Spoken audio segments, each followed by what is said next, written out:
Tractor को पीछे से उठाता, कभी ट्रैक्टर कार की तरह हवा में उड़ाता, तो कभी ट्रैक्टर पूरा एक पहिए के ऊपर 3 पहिए के ऊपर चलाने की कोशिश करता।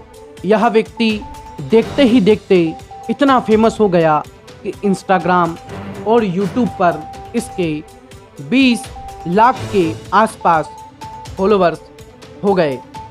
जीवन बहुत अच्छे से चल रहा था, माँ बाप भी खुश थे क्योंकि बेटा कर्तव्य दिखा के पैसे कमा रहा था। बेटे को कई सारे लाखों युवा अपना आइडियल मानते थे क्योंकि बेटा काम ही कुछ ऐसे कर रहा था। सब कुछ अच्छा चल रहा था, जीवन मौज में कट रहा था। वह घड़ी आती है जिसका किसी को भी इंतज़ार नहीं था। मैं बात कर रहा हूँ निशु देसवाल की, जो ट्रैक्टर से स्टंट करते थे। और मुझे ऐसा लगता है कि इस लड़के को स्टंट मैन ऑफ इंडिया कहना भी कोई बड़ी बात नहीं होगी, क्योंकि जिस तरीके के ये कर्तव्य दिखाते थे वो लोगों को बहुत पसंद आते थे। ये बात है 26 फरवरी 2024 सोमवार के दिन निशु देसवाल प्रतिदिन की तरह अपना ट्रैक्टर लेकर स्टंट करने के लिए निकलते हैं। स्टंट करते करते कुछ वीडियो बना चुके थे, कुछ अपलोड कर चुके थे। वहाँ पे भारी समर्थक इनके खड़े थे और इनका उत्साहवर्धन करते हैं। तभी थोड़ी देर बाद ये ट्रैक्टर को आगे से उठाने की कोशिश करते हैं। ट्रैक्टर पलट जाता है और एक आवाज़, एक चीख जोर से सबको सुनाई देती है। निशु देसवाल ट्रैक्टर की सीट और स्टीयरिंग के बीच में फंस जाते हैं और सभी लोग वहाँ पर इनको बचाने की कोशिश, लेकिन ये नहीं बचते हैं और इनकी वहीं पर डेथ हो जाती है।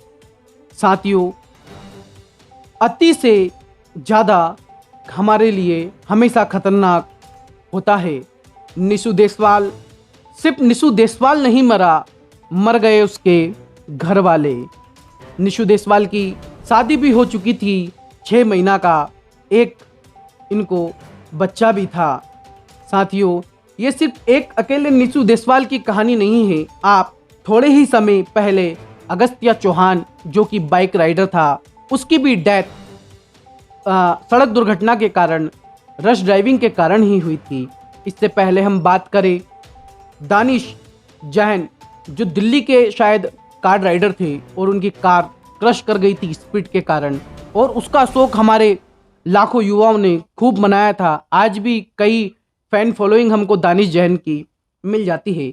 साथियों, एनसीआरबी का आंकड़ा बताता है कि भारत में रोज प्रतिदिन 462 मौतें सड़क दुर्घटना में होती है, यानी कि 19 मौतें प्रति घंटे रश ड्राइविंग के कारण होती है।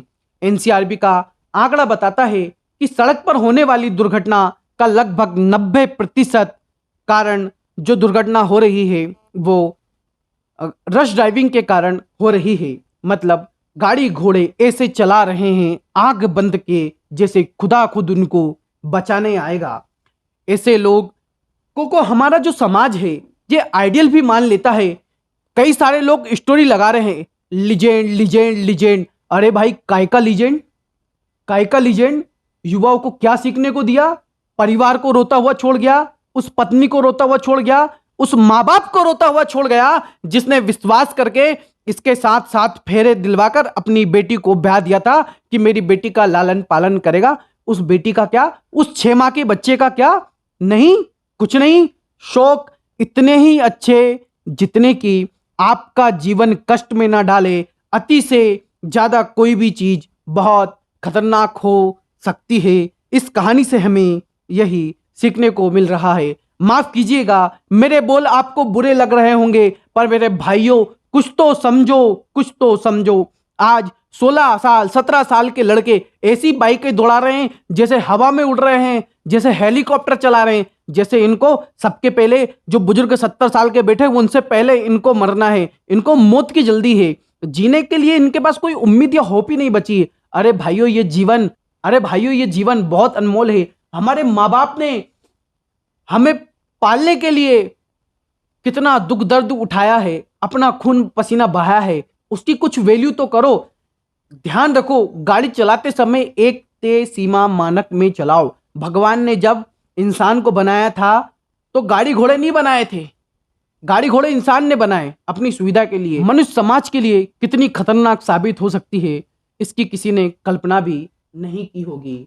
तय सीमा में रहिए तो मस्त रहिएगा। यदि मेरी बातों से आपको बुरा लग रहा होगा तो मुझे माफ कीजिएगा, क्योंकि प्रायः ऐसी घटनाएं दिल को बहुत झंझोड़ती है।